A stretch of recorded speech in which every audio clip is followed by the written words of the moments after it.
E aí, pessoal, notícias importantes por aqui.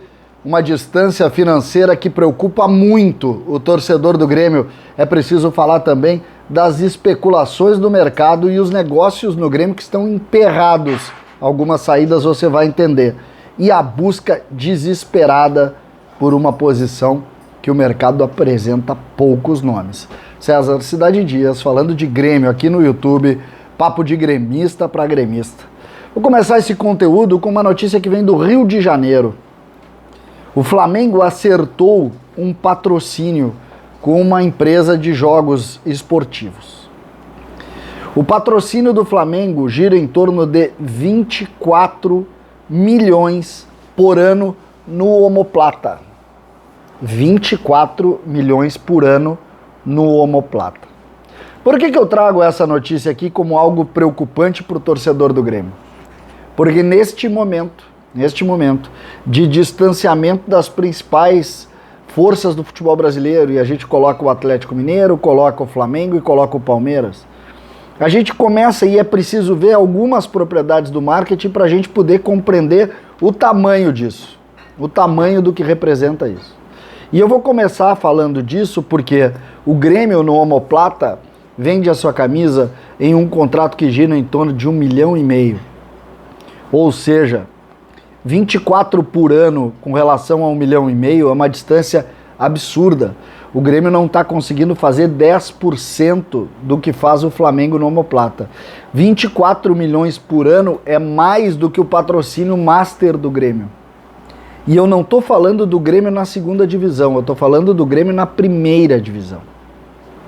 Então, apenas para alertar como é importante o Grêmio se organizar, o Grêmio ter um mercado de venda de jogadores importante, o Grêmio conseguir se organizar também no campo dos direitos de TV a partir deste ano, tentando diminuir as suas despesas para poder viver.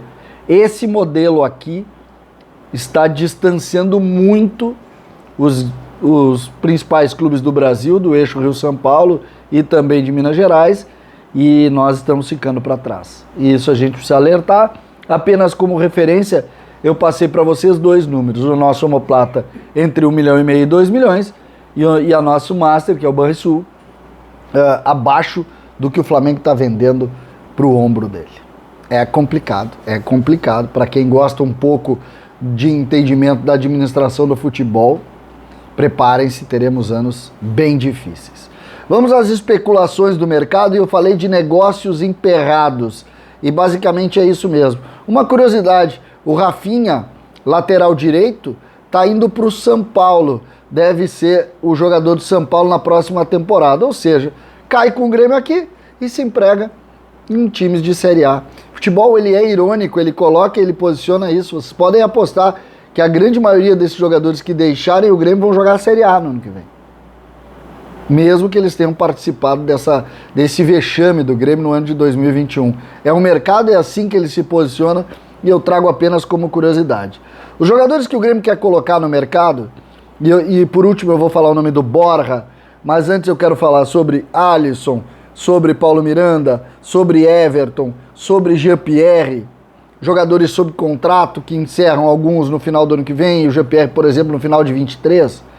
Esses jogadores foram colocados no mercado de maneira muito forte. Alguns empresários estão trabalhando para tentar fazer isso. Com relação a Everton e Paulo Miranda, o Grêmio faz isso há 1 ano já. Não faz 1 ano, mas há 6 meses o Grêmio tenta colocá-los no mercado. Não tem conseguido em razão do alto valor que eles representam, o salário alto que eles representam. Então o Grêmio paga muito mais do que o mercado paga. Fazendo isso, esses jogadores têm dificuldade de serem colocados. Com relação a Jean-Pierre, ainda existe a expectativa daquele negócio do Alavés. O Grêmio fez uma contraproposta, mudando a data do empréstimo, mas o Alavés sequer respondeu, ou seja, emperrou o negócio também. O Denis Abraão concedeu uma entrevista para o Grupo RBS, e eu vou falar sobre ela porque tem uma posição aqui que a gente precisa falar. Ele disse que descartou o Jean-Pierre. Eu acredito nele, ele é craque, mas longe daqui. O que ele tem razão, deu de Jean-Pierre, não dá mais para esperar por isso, e a gente tem que posicionar esse ponto. Então, os negócios estão emperrados de saídas nesse momento. E por que eu saliento isso como algo importante? Porque só vai conseguir botar jogador para dentro se tu conseguir aliviar a folha. Senão tu não bota. E em cima disso a gente tem que se preocupar, sim, senhor. A preocupação é grande e a gente precisa saber. As saídas vão ser tão importantes quanto as chegadas. Incrivelmente, mas a verdade é essa. Vamos avançar, e eu acho que a gente pega ainda em cima da entrevista do Denis Abraão para o Grupo RBS, porque ele falou do centroavante. Ele disse: temos muitos oferecidos, precisamos urgentemente. Ele fala em busca desesperada por esse jogador e diz o seguinte: meu time sem centroavante não existe time sem centroavante. E por que eu falo isso como algo que a gente precisa ampliar? O Grêmio recebeu então muitos jogadores para serem contratados. Hoje, sob contrato, o Grêmio tem o Borja, o Churin e o Elias. Fica evidente a partir da manifestação do Denis Abraão que nenhum desses serve para esse momento. O Diego Souza foi mandado embora, era o quarto e era o titular. O Grêmio não renovou. Mas o Grêmio está buscando esse jogador. Por quanto? O Diego era entre 500 e 600. O que o Grêmio está fazendo e está como é que o Grêmio está se relacionando? Que mercado é esse? O Borja claramente é um jogador que está sendo colocado no mercado para tentar liberar. O Denis não fala no Borja como centroavante titular do Grêmio hoje. O Denis diz é uma busca incessante. Aí vem o Churin, que fracassou tecnicamente, e o Elias, que é jovem. Ou seja, o Grêmio procura alguém para o lugar de Diego Souza e torce para a liberação de Borja para poder incluir um jogador aqui, bem remunerado, para ser o centroavante do time. É isso. É isso. E esse posicionamento eu acho curioso da gente avaliar, por quê? Porque há pouco tempo atrás tinha 4 centroavantes. E agora tem um que foi embora, tem outro que está sendo colocado em todos os negócios, tem um que fracassou e tem um que é menino. E aí a gente vai entendendo por que também que o Grêmio caiu. Porque o próprio Grêmio não acredita nesses jogadores que ganhavam muito aqui e que o Diego Souza, por exemplo, fez muitos gols. Mas nem mesmo o Grêmio acredita nesse processo.